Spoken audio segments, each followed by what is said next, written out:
Hey guys, and welcome.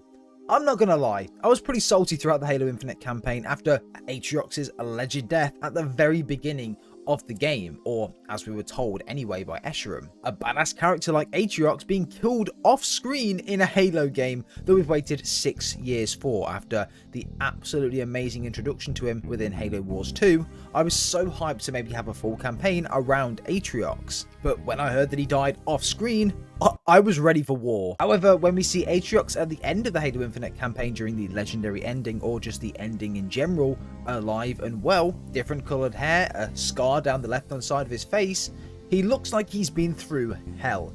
However, this opens the door massively for some insane DLC theories, and I have some really good ones to share in this video. Now, I do want to pitch an idea for DLC which I would love to see 343 look into or explore in some capacity. This involves the Endless, of course, the Flood's return into Halo Infinite, and Atriox working together with the Chief and humanity to fight against the Flood and the Endless. Sounds crazy, right? But actually, no, not really, and I think this theory really does stand its ground. It makes a lot of sense from a canon and lore perspective, and again, we've seen this similar in Halo 2, and Halo 3 for that matter, where the Arbiter and the Chief were battling against each other and we were looking at different perspectives throughout the entirety of that game, when going into Halo 3 where they had an alliance together to fight towards what was right. They didn't necessarily like each other, they weren't best friends at the time, they were doing what was right for their people. I think Atriox is this exact same way. He's a soldier at heart that just wants the best for himself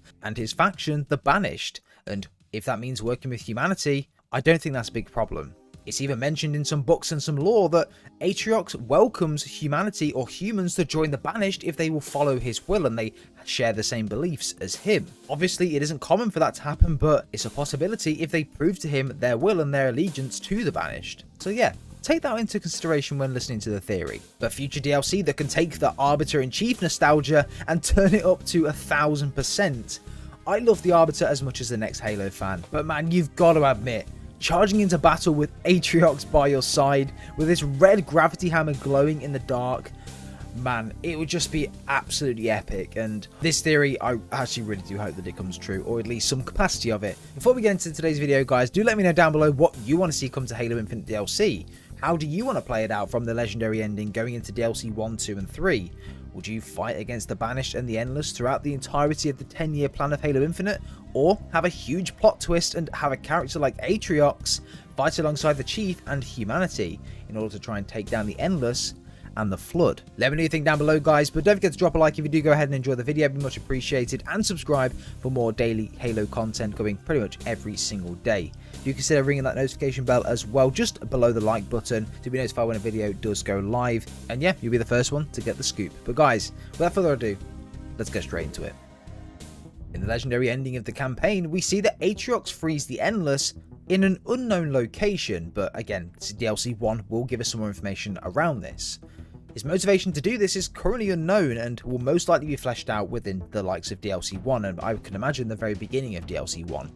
But I have a feeling that he's trying to recruit them into the Banished. Why else would Atriox release them? And to be honest, there aren't many reasons that I can think of. Maybe there's something that's being kept from us, or that it's meant to be a secret as to why it's happened, but Atriox was very interested in the secrets of the ring, and maybe he found out about them, and maybe he found out what the Endless had done and the reason why they were imprisoned, and felt like they would be a good addition to the Banished and that they would be the most powerful faction in the universe. Maybe Atriox found out about the Forerunners' lies and understand that the Endless are in fact the rightful holders of the Mantle of Responsibility, so maybe a bargaining tool to when he releases the Endless will be that if they join the Banished, they will help them regain the Mantle from humanity. Now, this right now is the only thing that I can think of that would make the Endless want to join the Banished. I mean, why would they want to join the Banished? If they can survive the blast of a Halo ring, why would they want a load of neglected Covenant soldiers and join their army? It just doesn't really add up to me. So there's got to be some form of pull for the Endless to join the Banished, and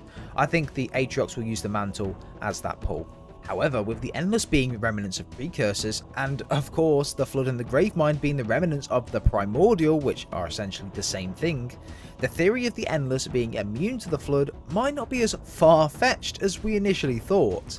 I'm going to share my theory with you now on what I would love to see and how I think the story is going to play out. And just by going from the lore and the canon of Halo Infinite, this is how I think the story is going to play out that makes the most sense. This would open the story up massively, spanning over multiple DLCs and just make our jaws drop. And as you see by the thumbnail, recreating one of the most iconic moments in Halo history. So, you know how we found that one Silex in the bottom of Zeta Halo, segregated from the rest in the first few missions, which contained a Flood infection form? Well, this is going to play a huge part in the Halo Infinite DLC, and is teased to us massively in the base game, of course, with that Silex being in one separate room, compared to all of the other Silexes on the other side of this one room. So yeah, really interesting around that as well. Just have a think about this for me. What if the Harbinger was using the Banished? What if the Banished thought that they were getting the better end of the stick? However, really, the Endless are putting them and the galaxy in grave danger without them actually knowing at the time. Let me explain what I mean by this. The Harbinger and the Endless are remnants of the Precursors, and there's a lot of evidence in game to prove this. The Harbinger speaks the exact words as the Gravemind in Halo 2, and the exact same tone. Now I shall talk, and you shall listen. This was found in one of the audio logs that we found in game, and of course this is a cutscene in Halo 2. I'll play the two side by side now just so you can understand what I mean by this. Now I shall talk, and you shall listen. Now listen to the Harbinger in the audio log. I shall talk, and you shall listen. And of course at the end of the game she was communicating with something that was extremely old, which the weapon couldn't detect. And throughout the entirety of the game, she always spoke about the Forerunners' lies, and we don't really know what those are at the moment, but again, there's canon in the game which would suspect that we know what they are, which is around the mantle. The Forerunners were due to be wiped out by the Precursors, however, before they could do this, the Forerunners found out about their plan and decided to retaliate against that, and again, do the same to them, claiming the rights to take over the mantle of responsibility. The Forerunners passed the mantle down to humanity, who currently hold it, better known as the Reclaimers. And this is why the Reclaimers can only access Forerunner technology and open up things like Silexes and of course activate the firing and the reformation of Halo rings. This is why the Banished had to capture a UNSC member, Lucas Browning, to open the Silex containing the Harbinger and the Skimmers, as a Reclaimer was needed to do this. The Harbinger knows that the mantle should be held by the Endless, and once they're freed, they will retain their rights and fight for the mantle. However, this will be a difficult task coming off the back of Halo Infinite. Of course, the ring is now back in the UNSC's control, and we're starting to regain our place in the fight by defeating the Banished forces. Atriox, somehow, we don't know at this point, freed the Endless from containment, but I'm hoping that this will be fleshed out in DLC 1. But when free, what if the Endless weren't the ones just fighting us? Their only motivation when being freed is to 1. Revenge on the Forerunners, and 2. To retain the ownership of the mantle of responsibility from humanity. The Endless are Reclaimers, meaning that they can access whatever part of the ring that they need at any given time. What if the Endless were freed by Atriox and the Banished, activated the Flood Silex below the ring, and fought alongside the Flood against humanity and the Banished? Again, to do this, the Flood kind of want the same thing. They are, in quotation marks, the next evolution of the galaxy or the universe. So, and of course, they are the remnants of the Precursors. So, having the Endless fight alongside them, who again are also remnants of the Precursors, it makes sense for them to be fighting for the same thing. The Endless can't be infected by the Flood. Again, we don't know the ins and outs of this, of course, because again, all of this is speculation, but I presume it would be something to do with their nervous system and them not having one. Of course, the Flood infect the nervous system of a host, and that's how they become a Flood infection form or even a Flood combat form. However, maybe it could all just be as simple as that they're both remnants of Precursors, so they don't really work when one's trying to infect the other, if that makes sense. So, I don't know. Let me know what you think down below of that though, guys. So again, the Endless can't be infected, so the Flood are nothing to the Endless, but to humanity and the Banished, they're a massive threat. And also to the remaining of the universe or the galaxy. There are up to 10 proto-gravemines enchambered somewhere in Zeta Halo that, again, we don't know the locations of at the moment. Maybe this Silex doesn't just contain infection forms, but an actual proto-gravemind. The story doesn't just stop there, guys. This is where it gets a little bit crazy, and this is where it may become a little bit far-fetched, but of course, we're all open to that on this channel. The Endless betray Atriox by releasing the Flood and going against him. Atriox fights his way out and manages to get to safety. What if after this, the Banished and humanity, Atriox and the Chief, form an alliance with one another to fight against the Endless and the Flood, like they did in Halo 2 with the Arbiter. Have him become your companion. Could you imagine playing a mission on a campaign as Atriox trying to get away from the Endless and the Flood, to then soon a little later on the campaign have them working together? Then maybe in DLC 3 or DLC 2, that's when we see Atriox and the Chief fight with each other. How mad would that be? I think Atriox is such a badass character, and from his motivations from the Banished, his story doesn't make him seem like a dick. He's a brute who was meant to be killed off after being sent on multiple suicide missions, in which he returned from, later to be betrayed by the Prophets and came out on top, forming his own army, the Banished. A soldier that wants the best for his army, and now his homeworld has been destroyed by Cortana, he wants the Banished to fight to be the most powerful faction in the universe and start fight for survival, to do what they need to do to control Zeta Halo. Maybe they both put their differences to one side, as again they're essentially fighting for survival and fighting for the same cause, as they know that if either one's army becomes infected, it will be catastrophic to the galaxy, and of course if the Flood leave the ring, it could be game over. Guys, let me know what you think down below in the comments of this, but if this sets up DLC 1 and DLC 2, I think we're in for a fucking awesome ride. I mean, from new lore, new content, wow. Imagine playing as a DLC as Atriox, or something along those lines. I don't think that will happen. I mean,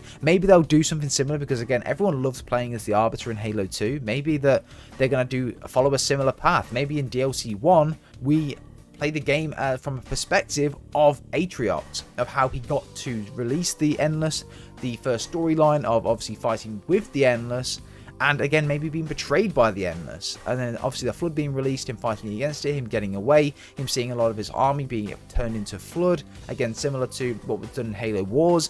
And then of course maybe at the end of DLC 1, that's where we see Chief and Atriox form a bond together like the Arbiter and Chief did to fight against the Endless and the Flood. Maybe that's it. Maybe I'm looking way too far into it, but how fucking sick would that be? But guys, what do you think? What do you think of my theory, and what do you think we'll see in the future for Halo Infinite DLC? I would absolutely love to see some crazy plot twists. Not necessarily playing as Atriox, but just alongside him, like Halo 3's Chief and the Arbiter. I think that just having his presence in battle next to you would just make everything way more epic. You just turn around and you just see Atriox swinging his gravity hammer, taking out all of the Flood, or it could be the Endless, or it could be humanity. We don't really know at this point. But the possibilities for DLC are quite literally endless, and it does depend on what way 343 want to go with the story. The most logical way for me would be what I've spoke about, and you may ask, why is that the most logical choice? Well, the lore links up. There's a Flood Silex on Halo Infinite already, so we know the Flood are there somewhere. The Flood are the remnants of the Primordial, which was a precursor. The Endless, from what we can deduct, are of course also remnants of precursors, so they are basically the same thing in a way. So it would make a lot of sense for the Endless to be immune to the Flood's infections. The Banished want to be the most powerful faction in the world, but get done over by the Endless, because they're only using the Banished in order to try and get what they want, and that's the mantle. As soon as they've got it and humanity failed or have lost the war, the Banished are needed no more. They're then betrayed by the Endless, and then the Endless release the Flood to try and completely wipe out the Banished and humanity from being a threat to them. And of course, to get one back at the Forerunners. The Forerunners gave humanity the mantle, and what better way to kick the Forerunners in the face than to wipe out the species that they gave the mantle to? I don't know, I just think it makes a lot of sense, and I would love for it to go this route. I would really, really like it, and if I do guess what this is, man, I need a job on 343's writing team, because that would just be ridiculous. But guys, do let me know down below in the comments what you think. Let me know, of course, what you think the DLC is going to be, and of course, what you think my theory is like as well. But guys, don't forget to subscribe, like if you did enjoy the video, turn notifications on. Speak soon, guys. Take care. We'll see you guys tomorrow.